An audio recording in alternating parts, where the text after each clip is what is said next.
बिस्मिल्लाहिर्रहमानिर्रहीम। अस्सलाम वालेकुम सेकंड ईयर, कैसे हैं आप सब लोग। उम्मीद है आप लोग ठीक ठाक होंगे।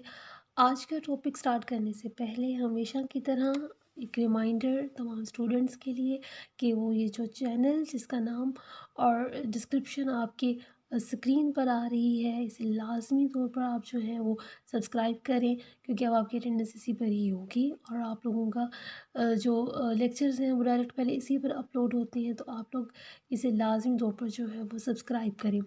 ऑनलाइन क्लासेस के सिलसिले में ये आज हमारा जो है वो इस सेशन का आखिरी लेक्चर होगा, क्योंकि इसके बाद हमारी जो है वो विंटर वेकेशंस जो है वो स्टार्ट हो रही हैं, जो कि 10 जनवरी तक होंगी।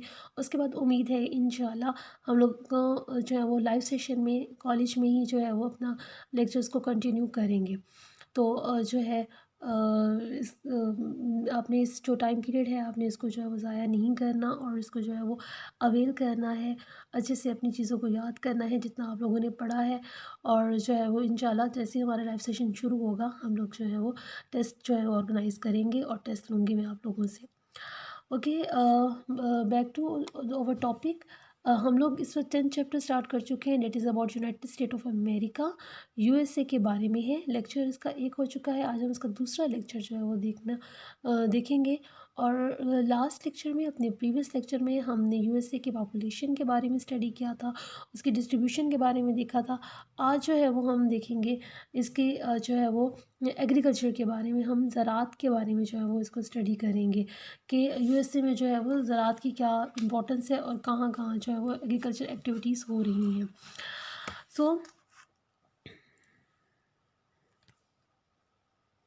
यूएसए की ख़ास मौशी सरगर्मी ज़राअत की काश्त है। इस खित्ते में बहुत सी फसलों की काश्त होती है और इसकी अहम जो फसलें हैं वो 3 हैं, मकाई है, गंदम है और कपास है। ये बहुत ज़्यादा इम्पोर्टेंट है और यहाँ पर जो काश्त हो रही हैं, मकाई की काश्त इसके वस्ती मैदानी इलाके में हिस्से में हो रही है, जबकि मगरबी हिस्से में जो पेशा है वो अक्सर जो है वो मवेशी पालने का है। यहाँ पर मकाई के खेतों को में मवेशियों को पाला जाता है, वो इसको कॉर्न को यूज़ करते हैं और मोटा किया जाता है और फिर उसे कमर्शियल तौर पर उसकी पैदावार हासिल की जाती है, उन्हें मंडियों में ले जाया जाता है। ज़राई पैदावार में भी चेंजेस आ रही हैं, आप लोग सब्ज़ और फलों की काश्त को भी जोर दे रही हैं और कुछ इलाकों में मकाई की बजाय जो है सोयाबीन जो है, ऑयल सीड भी जो है वो अब कल्टीवेट हो रही है। तो एग्रीकल्चर की इंपॉर्टेंस जो है काफ़ी ज़्यादा है यहाँ पर। वसी रियासत है मुत्तहदा अमेरिका की, अब उन्होंने वन बाय वन जो है वो क्रॉप्स की डिस्कशन जो है वो स्टार्ट कर दी है। सबसे पहले है मकाई के खित्ते की बात हो रही है कि मकाई का खित्ता जो है वो वसी रियासत है मुत्तहदा अमेरिका के जनूब में जो है वो के जनूब में सरमाई गंदम का खित्ता जो काबिल ज़िक्र है। गंदम की पैदावार के 2 इलाके हैं। ओके, गंदम की पैदावार के इलाके अब डिस्कस होंगे। सबसे पहले ये जो है जो क्रॉप डिस्कस हो रही है, पहले तो हम लोगों ने आप लोग नंबरिंग कर लें कि 3 इंपॉर्टेंट जो है क्रॉप्स हैं, मकाई, गंदम और कपास की। और उसमें सबसे पहले हम जो देखने जा रहे हैं वो गंदम की जो है वो काश्त को देखने जा रहे हैं। गंदम की काश्त का इलाका एक, यहाँ पर गंदम 2 सीज़न में काश्त हो रही है, विंटर सीज़न में भी काश्त हो रही है और स्प्रिंग सीज़न में भी काश्त हो रही है।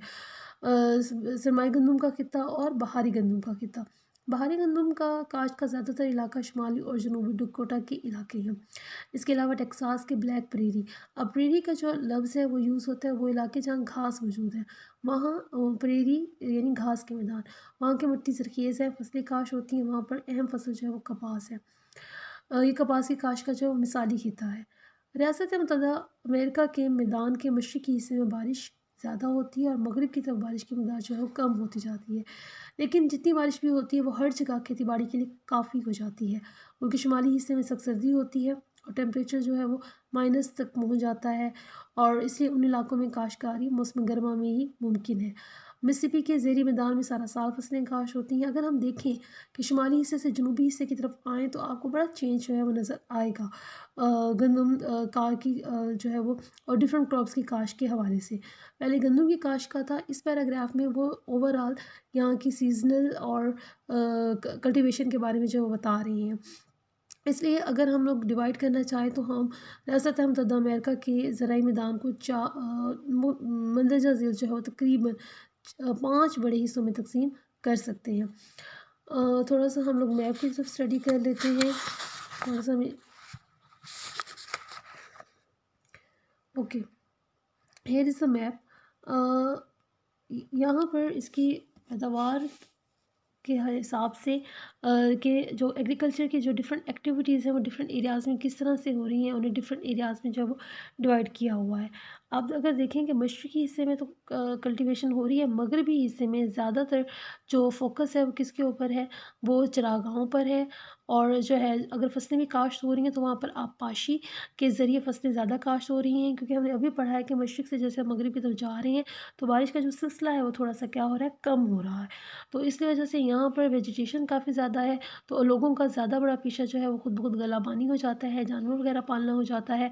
और जो है अगर फसलें काश्त हो रही हैं तो आबपाशी की मदद से हो रही हैं, जबकि यहाँ पर आपको ज़्यादा जो है वो पट्टी नज़र आ रही है।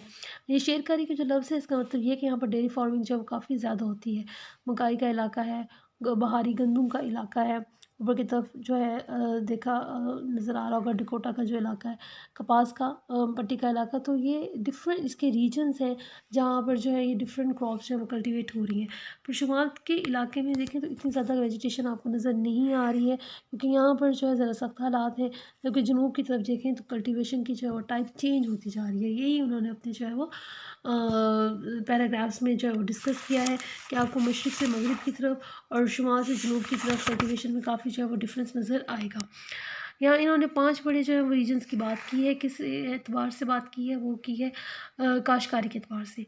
बहारी गंदम का खित्ता और शेरकारी का खित्ता। शिरकारी जो लफ्ज़ है वो डेयरी फार्मिंग के लिए, यानी जहाँ पर जानवर वगैरह को पाला जाता है। मकाई का खित्ता, कपास का, टोबैको की एक पूरी बेल्ट है और खलीज साहिल का नीम हारी खित्ता। तो ये 5 खित्ते जो है वो आपकी यहाँ पर जो है मैप के अंदर मौजूद है। इससे आपको थोड़ा-सा इसे आप देखेंगे आइडिया हो जाएगा और आपको जो है वो डायरेक्शंस का भी आइडिया हो जाएगा कि किस एरिया में कौन-सी क्रॉप सबसे ज़्यादा जो काश्त की जा रही है। उसके बाद है मौजूदा हालात में जो है कि क्या कंडीशंस हैं क्रॉप्स के हवाले से, एग्रीकल्चर के हवाले से क्या कंडीशन है। आज के दौर में जो है वो साइंसी तरक्की की वजह से ज़राई सरगर्मियों के लिए ह्यूमन इनपुट की बजाय मशीनी आलात का इस्तेमाल ज़्यादा हो रहा है। बहुत जो है हैवी मशीनरी यूज़ हो रही है हल चलाने के लिए, फसलों को में बीजों को काश्त करने के लिए, इवन कि इनकी हार्वेस्टिंग करने के लिए यानी कटाई करने के लिए कई किस्म की जो है वो मशीन इस्तेमाल हो रही हैं। यहाँ पर खेतों का साइज़ बड़ा है जिसकी वजह से डिफरेंट जो है वो मशीनरी यूज़ हो रही है। और इसी के नतीजे में जो है वो जो ओवरऑल फ़ी एकड़ पैदावार है वो भी बहुत ज़्यादा है। अमेरिका की ज़राअत पेशा आबादी जो कि मुल्क का कुल तकरीबन जो है वो 16% हिस्सा है, यानी इतना ज़्यादा नहीं है, लेकिन इतना ज़्यादा अनाज पैदा कर लेती हैं कि वो मुल्क के लिए भी काफ़ी हो जाता है और बाहर भी जो है वो भेजा जाता है। मुवाफ़िक आबो-हवा है, ज़रख़ेज़ ज़मीन है, जिसकी वजह से अमेरिका में ना सिर्फ़ अनोवा अक़साम की फसलें पैदा होती हैं जो ना सिर्फ़ मुल्क की ज़रूरियात को पूरा करती हैं बल्कि बाहर भी भेजी जाती हैं। इसके अलावा मवेशी परवरी के हासिलात भी, यानी जो जानवरों से ऊन, खालें, उनसे दूध, अंडे, जो चीज़ें हासिल की जाती हैं वो भी बहुत इंपॉर्टेंट है। डेयरी फार्मिंग बहुत इंपॉर्टेंट है यहाँ पर, तो उसको भी बाहर के कंट्रीज़ में एक्सपोर्ट किया जाता है। ये मुल्क अनाज की पैदावार में दुनिया में दूसरे नंबर पर है और इसके बरामदात में पहले नंबर पर है। जो मैंने अभी 2020 का लेटेस्ट डाटा देखा है उसमें जो है वो गंदम की पैदावार में अब दूसरे नंबर पर है रशिया के बाद। ये थोड़ा-सा पुराना डाटा है। और जो है इसके बाद बड़ी-बड़ी जो फसलें हैं यानी मकाई, गंदम और कपास, और हम लोगों ने तंबाकू का देखा है, फल वगैरह भी काश्त हो रही हैं, जानवर पाले जा रहे हैं। इसके अलावा कहीं पर सूखी घास, कंदर, आलू, तुर्श फल जिसमें लीमू, संतरे वगैरह शामिल होते हैं, चावल, सरगम घास की फैमिली से बिलॉन्ग करता है, फ्लावरिंग प्लांट है, जो फलियाँ वगैरह जो यहाँ पर काश्त की जाती हैं। यानी यहाँ पर जितनी भी क्रॉप्स काश्त की जाती हैं वो साइंसी यूसेज की वजह से, साइंसी टेक्निक के इस्तेमाल की वजह से उनकी जो पैदावार है वो बहुत ज़्यादा है। मकाई की पैदावार के हवाले से जो है ये मुल्क दुनिया में नंबर 1 प्रोड्यूसिंग कंट्री है, और ना सिर्फ ये सबसे ज़्यादा मकाई पैदा करने वाला बल्कि वो सबसे ज़्यादा एक्सपोर्ट करने वाले कंट्रीज़ में भी यूएसए की जो रैंकिंग है वो नंबर 1 है। इस तरह कपास की पैदावार में जो है वो गंदम की पैदावार में ये दुनिया का सेकंड बड़ा कंट्री है आफ्टर रशिया, और इसमें सेकंड बड़ा एक्सपोर्टर कंट्री भी है दुनिया भर में, जो कि गंदम को काश्त कर रहा है और भेज रहा है। कपास की पैदावार के लिहाज से तीसरा बड़ा मुल्क है, लेकिन चूँकि इसके अपने अंदर इंडस्ट्रीज़ मौजूद है जिसमें ये यूज़ हो जाती है, तो ये टॉप 3 कंट्रीज़ में नहीं है शामिल, जो कि दुनिया भर में कपास को भेजते हैं एक्सपोर्टर कंट्रीज़ में। लेकिन प्रोडक्शन के हवाले से ये दुनिया के टॉप थर्ड कंट्री है जहाँ पर कपास की पैदावार होती है। तो देखा जाए तो बहुत जो इसका एरिया है वो बहुत ज़्यादा नहीं है एग्रीकल्चर के हवाले से, एक अच्छा एरिया है, लेकिन ऐसा नहीं है कि उनका आधा हिस्सा जो है वो काश्तकारी में लगा हुआ है। लेकिन साइंसी टेक्नीक्स के इस्तेमाल की वजह से, जदीद मशीनरी के इस्तेमाल की वजह से इसकी पैदावार बहुत ज़्यादा है। ये बाहर के कंट्रीज़ को भी भेजते हैं और इसी तरह से एनिमल के प्रोडक्शंस को भी बाहर के कंट्रीज़ में वो भेजा जाता है। ये इसके जो है, this is all about agriculture in USA. ये लॉन्ग क्वेश्चन के हवाले से भी इंपॉर्टेंट है। अक्सर एग्रीकल्चर के बारे में जो है वो बात हो रही होती है, जब इसके बारे में लॉन्ग क्वेश्चन आता है आप इसको अटेम्प्ट करेंगे अच्छे से, और इसके मैप को जो है वो आप लोग ज़रूर स्टडी कीजिएगा ताकि आपको चीज़ें जो है वो ज़्यादा क्लियर हो जाएंगी। This is all about agriculture in USA. Take care, आप अपना ख्याल कीजिएगा। Thank you so much. अल्लाह हाफिज़।